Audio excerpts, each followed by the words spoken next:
Coming up on Cronkite News tonight, evacuation orders near Flagstaff as a Rafael Fire grows in size.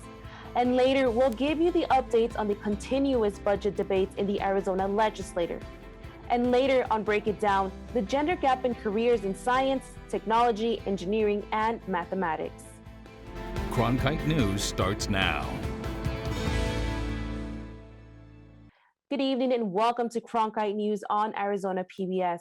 I'm Kimberly Silverio Bautista. Thank you for joining us. As of this morning, the Rafael Fire in northern Arizona has burned more than 39,000 acres. This fire is one of the several that are burning across the state, forcing residents from their homes and sending drivers on detours. Evacuations are a goal in areas around Sycamore Canyon, some ranches in Yavapai County, and in Garland Prairie. There is a shelter for evacuees at Sinagua Middle School in Flagstaff. Firefighters say lightning from dry thunderstorms may have sparked the fire last Friday. There are 311 personnel currently working on the scene, and they are starting to fight fire with fire. They're using flames to draw a black line because when vegetation is already burnt, it will not burn again.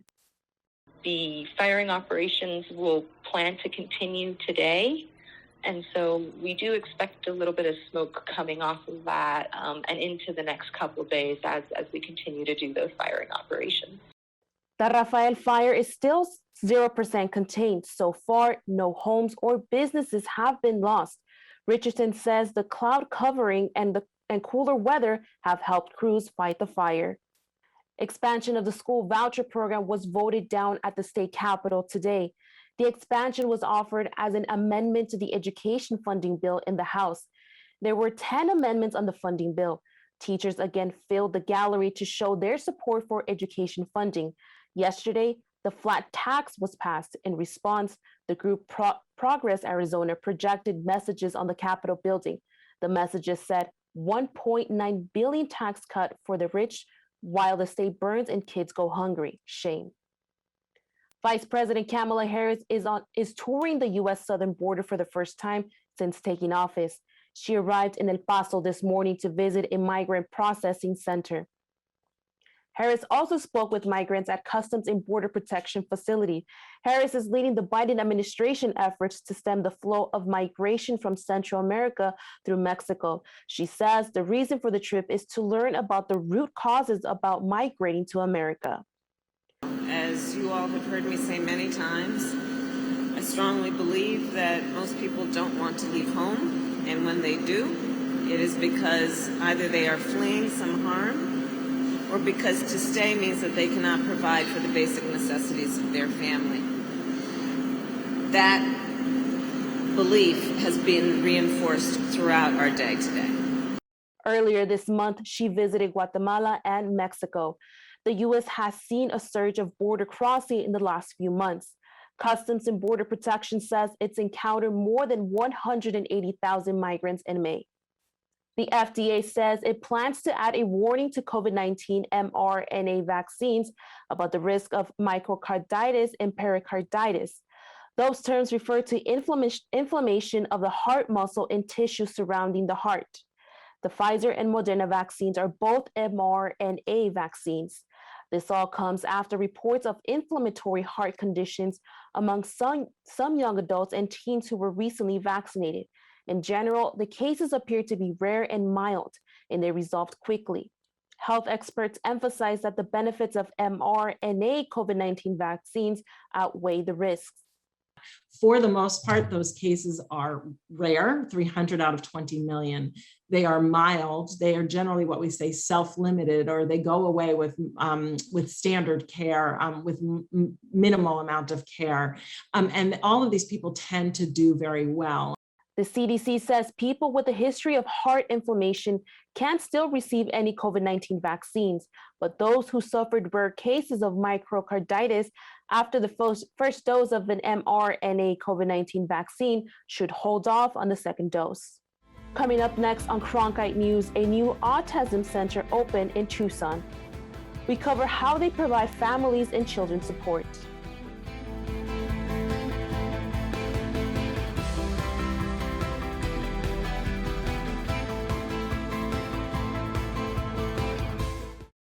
Hey, I'm Rick Steves. You know, I don't go anywhere without my passport. And now, thanks to PBS Passport, you can travel with me and watch all 10 seasons of Rick Steves Europe and all my travel specials. This exclusive streaming service is just for our members. Not only can you see all my shows, but you can see thousands of hours of your favorite public television shows. Become a member today and get your passport. Stay in the know on the go. At Cronkite News, we work hard to report the facts and keep you updated, whether we're on set or on the scene.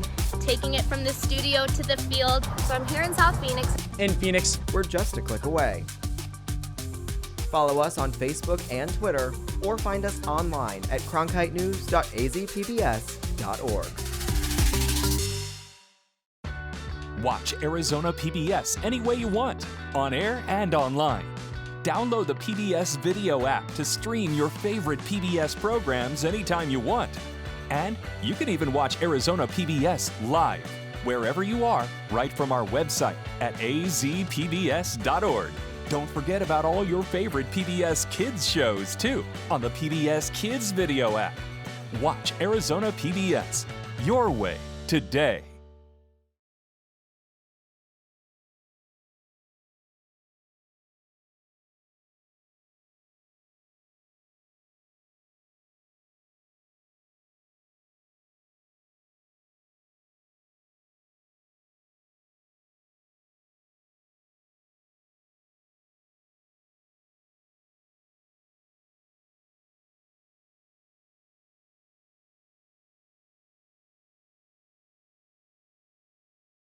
In Tucson, a new center recently opened up for children with autism, particularly those who also have a complex medical condition.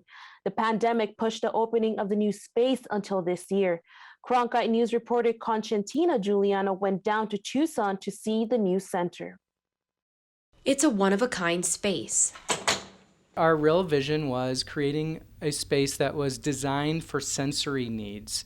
The Center of Excellence is a brand new area created for children under the age of 10, recently diagnosed with autism and also have a complex medical condition. We had begun to realize that kids with very complex health conditions were being delayed in their diagnosis, being diagnosed with autism. Perkins said even after a child was diagnosed, it was tough to get a care team together. We had a vision around creating this clinical model that would bring together an entire group of specialties to really evaluate kids at the same time. Teams of doctors, therapists, and specialists provide families with support and individualized treatment plans.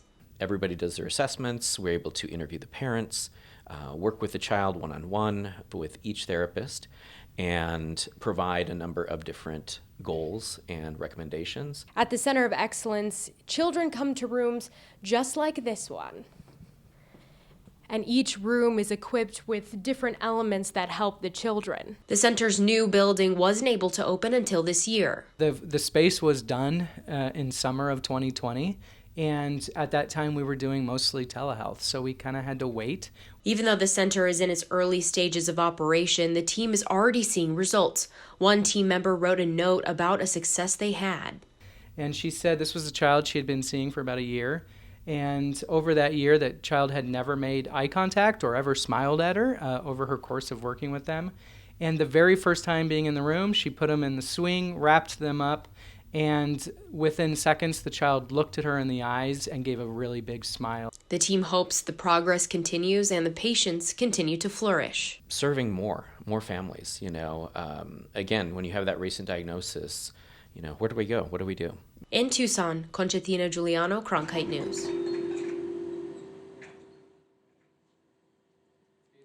The Center of Excellence has been open for a couple months, and Perkins said they are slowly enrolling children into the program. Reports of the planet Venus' death may have been premature. New research from NASA found the second planet from the sun might still be geologically active. Scientists took a new look at radar images of Venus' surface from the 1990s, and it appears they have found tectonic motion. They said it looks like crust blocks on the surface of Venus moved alongside each other like chunks of pack of ice. Those are the big pieces of floating ice seen in places like the waters that surround Antarctica. Scientists say this discovery about Venus could help them study exoplanets outside of our solar system. More on this study can be found in the proceedings of the National Academy of Sciences. Our weather here in Phoenix is drying up after storms this week. Let's go to Tina Giuliano in the Weather Center to see what to expect from the forecast.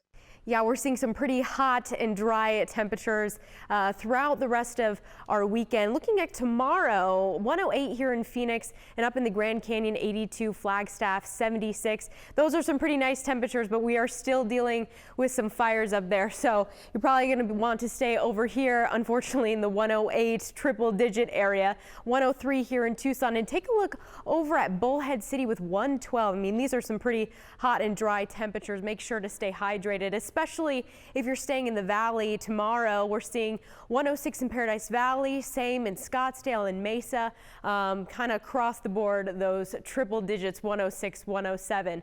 But we are going to be seeing some rain kind of head through the rest of our state for the next couple of days, maybe until Monday at 12 a.m. We'll see some of those clouds kind of hit Phoenix just a little bit, and maybe some rain up there by the Grand Canyon and Page, which we desperately need up there. So by the end of tonight, by 10 p.m., you'll be 97, so we'll be just under the triple digits.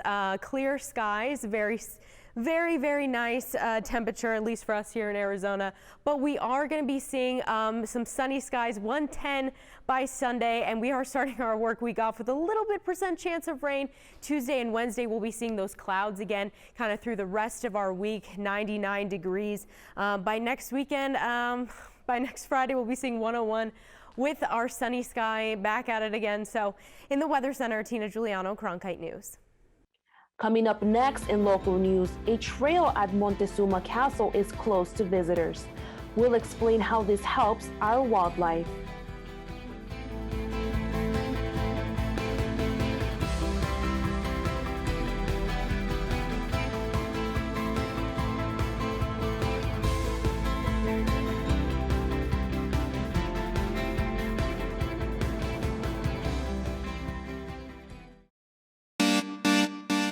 Stay in the know on the go. At Cronkite News, we work hard to report the facts and keep you updated, whether we're on set or on the scene. Taking it from the studio to the field. So I'm here in South Phoenix. In Phoenix, we're just a click away. Follow us on Facebook and Twitter, or find us online at cronkitenews.azpbs.org. Ready to watch the best of PBS anytime, anywhere, on nearly any device? It's easy with the free PBS Video app. Simply download the PBS Video app on your mobile or streaming device. Now you can watch the latest PBS episodes or catch up on the shows you missed. And when you support your local station, you can get PBS Passport, giving you access to more episodes, more specials, more of what you love.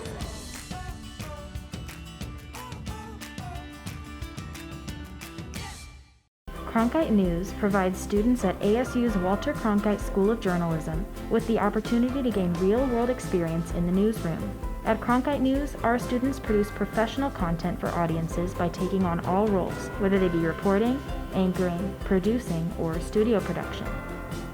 Each department gives students first-hand professional newsroom experience. For more information, visit cronkitenews.azpbs.org. It's prime time on your time. Watch Prime Afternoons every weekday on Arizona PBS. Did you miss a show in the evening? Then catch up on Prime Afternoons, your favorite dramas. No more bloody heroics. Antiques Roadshow. Really? Nature and Nova. It's time to reintroduce some wonder into this miracle of nature. All of the best from PBS on Prime Afternoons. Weekdays starting at 1:30, only on Arizona PBS. If you visited Moctezuma's well at Montezuma Castle National Monument lately, you have noticed part of the site is currently closed to visitors. As Rob Winder explains, there's a very good reason for that. During a visit back to the state, former Arizona resident Rita Rieger is making a point to visit one of her favorite places. So this is one of my kind of go-to sites to reset a little bit when things get crazy. So I always come back here. I've been here many times and it's beautiful. But Montezuma's well offers more than just beautiful scenery. We have really incredible geology and hydrology. So we have the well itself and has a lot of water and endemic species that are only located here. We also have thousands of years of human history that are represented in the archaeological record. Some of that history can be found in Swallet Cave, where the water from the well flows out through an underground stream called the Swallet. Currently, visitors are not allowed to see the cave because it also serves as a roosting site for the Townsend's big-eared bat. Swallet Cave is just a short walk from here, down behind those trees and shrubbery you can see behind me. Now, the interior of the cave is off limits to visitors all year long.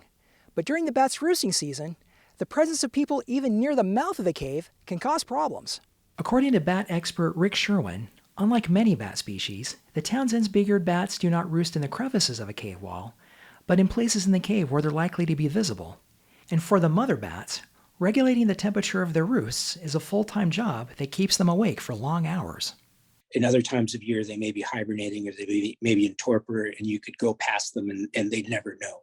But in this case, they're fully aware of any entry or any disturbance. And so they tend to be very flighty. And sometimes they'll fly with their pups, sometimes they won't. Any movement could hurt the baby bats. Rieger says preventing that is worth the disappointment of not seeing the cave this time. There's plenty of other things to enjoy here. From Montezuma's well, Rob Winder, Cronkite News.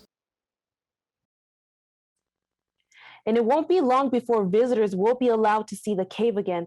The Swallet Cave Trail on Montezuma's well reopens on July 1st. And according to the NPS website, under the trail at the well, the outlet trail has now partially reopened after having been closed for repairs. That's it for Cronkite News tonight. Thanks for joining us. For top Arizona stories anytime, go to cronkitenews.azpbs.org.